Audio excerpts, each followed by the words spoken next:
Okay, let's talk about how to make equivalent fractions. Making equivalent fractions is actually pretty easy as long as you know how to do multiplication, which we have gone over quite a lot. So let's get started.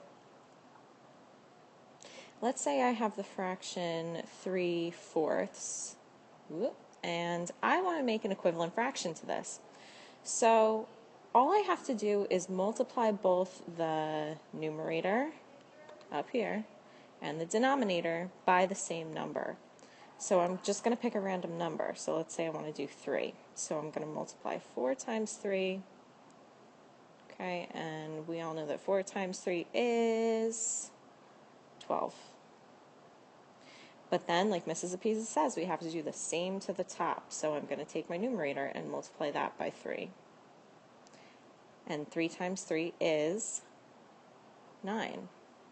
So that tells me that the fraction 3/4 is the same as or equal to 9/12.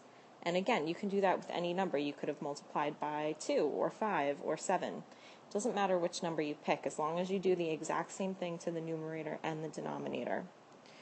Let me just show you really quick why this is an equivalent fraction.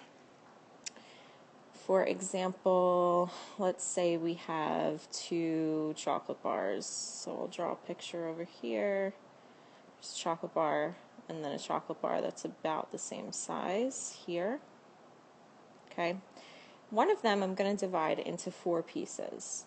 So I'll split it in half first and then split each half in halves. The other chocolate bar is going to be divided into 12 pieces, because that's my denominator. Remember, the denominator is the total number of pieces. So again, I'll split it in half, and then this time I'm going to split each one into thirds to make 6, and then I'll split each one of those in half to make 12. Okay, now if I go ahead and shade these in, 3/4 up here, and then I shade in 1, 2, 3, 4, 5, 6, 7, 8, 9 twelfths. And my drawing is not perfect, but it'll still give you the idea of what I'm going for here. The amount that I shaded up here is pretty much the same as the amount that I shaded up here. They look the same. So that's why 3/4 is equivalent or equal to 9/12. Let's do one more before I finish the video. Let's say I have 7/8.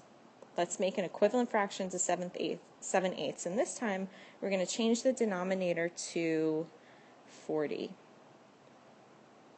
Now you might see problems like this, and the way to solve this is to think, how did I get from 8 to 40? What did I do?